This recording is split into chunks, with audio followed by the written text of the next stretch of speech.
Alrighty, it is time for Tania and the Amazoness to see if they can continue their winning ways. They are up against Bakura. There are 3 games left. There is Bakura, Mako, and Arcana to come. So the 3 toughest opponents. So Bakura's a tricky one.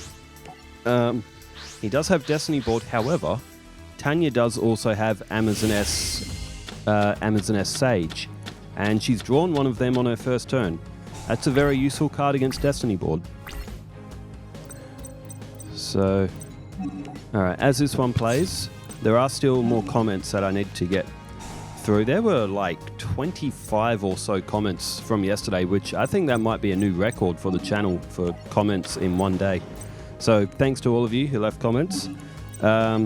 This is another new name. I don't recall this one. Vicente Morua, I think is how I would say that. Joey is definitely a fighting type trainer, while Yugi is a psychic type trainer. So I think everyone's pulling Yugi to be a psychic type and Joey to use fighters. Michael Page, 2507, says, I think it was Bianca that attacked Jade. That's for the WWE side of fans over here as well. If it was Bianca, she was in the ring when the vignette happened where Jade was backstage. Bianca was in the ring, so that might rule her out. However, she could have done it before going to the ring. That could open up to be the storyline. I think it's definitely Naomi or Bianca. It has to be one of those two, otherwise the story just doesn't really make a lot of sense. Liv or Raquel, that's just too obvious. There wouldn't be any use to building up a storyline like that. They're building up a rivalry storyline for this. There was another comment, but it's not actually on my Yu-Gi-Oh stuff. But in case Kikai3212 is watching the Yu-Gi-Oh stuff too, they commented on my Risk Factions full campaign. Seems like there is no ending after beating Chapter 5, and it all starts with Magutta Pants' dog. The thing is, I don't think you can even buy that game anymore on Steam, Risk Factions. You can buy Risk Global Domination, but Risk Factions, I think, is like out of license or something, because Risk Factions was a very fun game. It's a variation of Risk. They had 5 unique characters designed, and they sort of play as like the protagonists for all 5 chapters. It was a fun game, but it's sort of inactive now, which is sad. It's kind of like how you feel if you were one of the Call of Duty COD players back in the day on the Xbox 360 when they shut down the last server. That's sort of like how that feels. Amazoness Archers. Okay, Bakura's field is flipped up. Everything loses 500 attack and everything has to attack if able. Bakura doesn't get that choice anymore. Maximum Wesley says, it always tickles me when you comment on what banter the characters would be having during the match. Taya and Tristan would definitely be scolding Joey. Yeah, it's well, in this one, Tanya would be like to Bakura, is that all you've got, ring boy? Come on, give me a fight, give me a battle. I'm gonna see what you've got. And Dark Necrophere.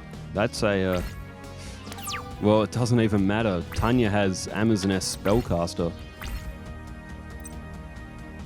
in hand, so well, it doesn't matter anyway, because now the Amazoness Tiger's going to get to 1900, and the effect of Amazoness Fighting Spirit is just so good. 1,000-point buffer, and Dark Necrophere is tossed aside like it was nothing. It will attach itself to the Amazoness Tiger though,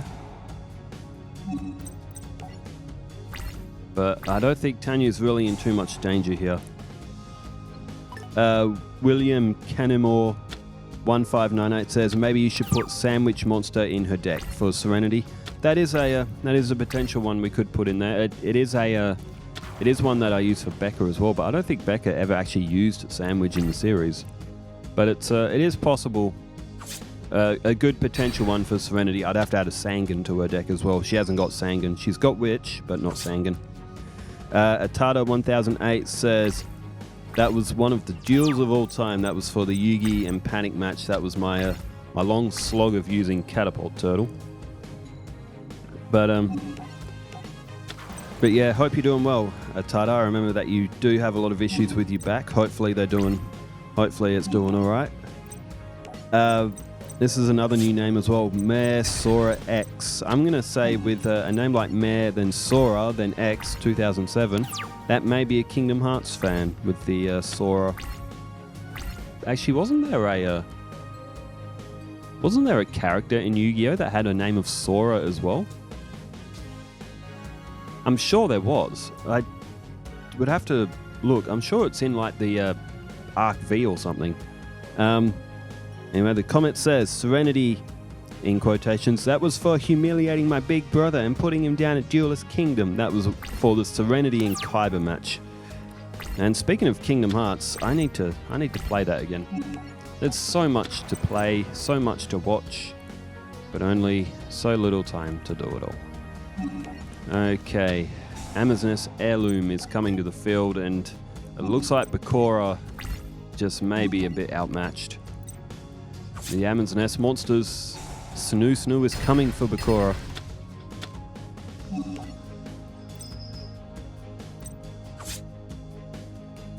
And Midnight DB says, Mirror Force is fine at 3. All of the cards he mentioned are at 3 and no one plays them. Save for maybe Raigeki as of one of. And also says, mentioning Snoo here reminds me of a fanfic I read back in 2005. It was my Harpy Lady and Futa Amazoness Paladin. Huh. Amazoness Paladin, that's another really good card as well. And boosts the attack power on that Amazoness trainee is facing. I haven't been paying a lot of attention to the duel, but Tania, Dark Designator. 3. Okay, I think Bakura's just showing us what he has, because 3 Hump Lakuta is the card that's at the very top of the list. Midnight DB with a few comments as well also says, Time Wizard is a spell in the manga. It was changed to a monster in the OCG, so the anime made it a monster to reflect that, but added an effect to it saying it could be played as a spell. The same was true for Copycat that Junucci plays. Okay, that makes a bit of sense then if it was a spell in the anime. And says, Call of the Mummy is a soft OPT, meaning you can use the effect of each copy once each turn. However, you have to control no monsters to use the effect, so if you use the effect to summon one, you can't use the effect of the other unless you clear the field again.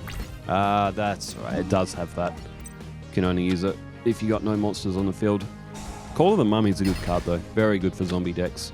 And Bakura, unless he can block, which I doubt, is going to pick up a loss in the first match. So Tania, or should I say Bakura, is halfway to Snoo. So we'll say he's halfway to Snoo. He just needs one more Snoo to be complete. And Midnight DB says, Kotsuzuka and Player Killed have similar decks because Konami decided it was a good idea to tie the effect of Pumpkin to Castle of Dark Illusions, as well as change Castle's effect to support zombies specifically.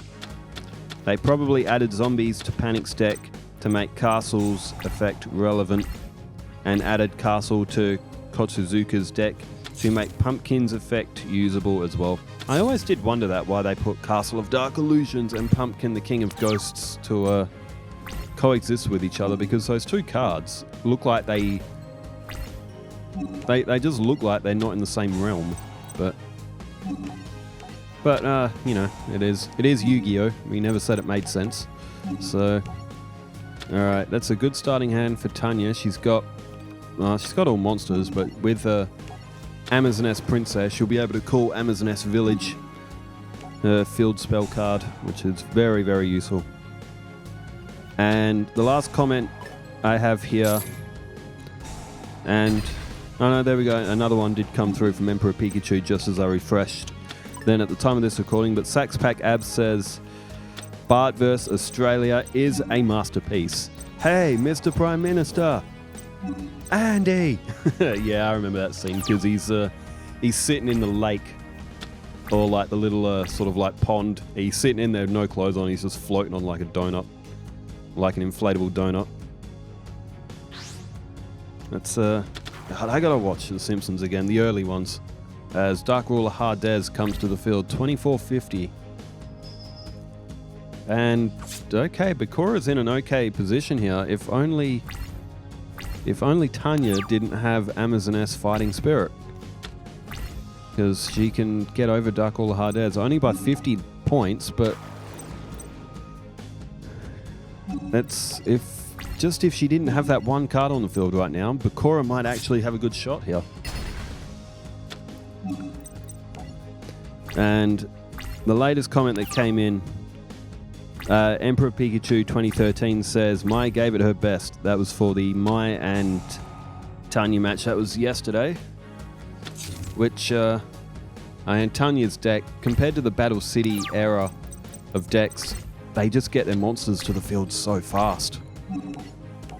And the support mechanism in the deck, it's such a good deck. It's very easy to see. Now, Bakura played Ectoplasma. I just seen that on the field, and that would have made the duel very interesting, but when you've got Amazoness Sage, if it attacks and it stays on the field, you can destroy an opponent's magic card.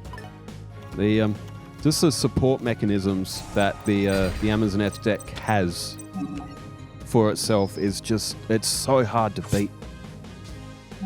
So difficult to beat with a GX deck, because the GX decks, while they function, they don't support its own monsters to the extent of what this Amazoness deck does.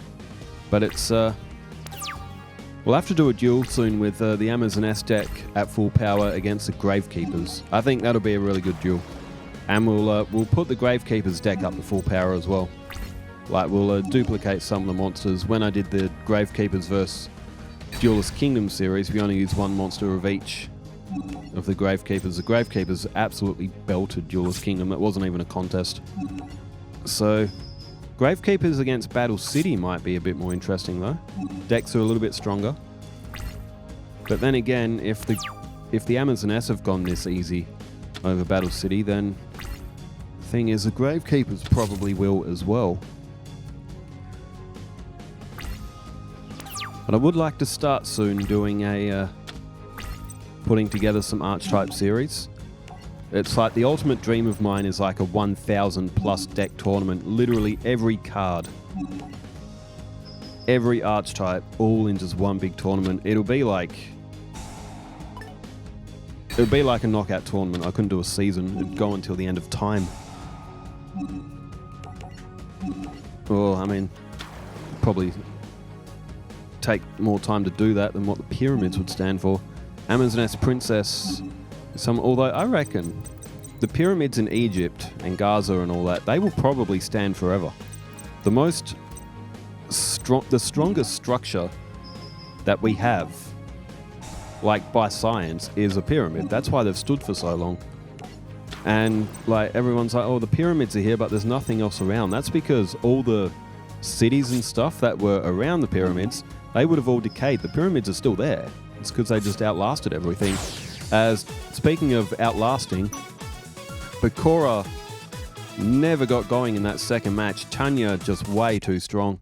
And it's another win for her. She is now 14-0. She has 2 more matches to get through. She has not lost a single leg, which is pretty insane, even still, because the GX cards, they were not that far away from where the Amazoness monsters actually are. But this one is over. Tania has won. Thanks, everybody, for leaving the comments, and look forward to tomorrow as well.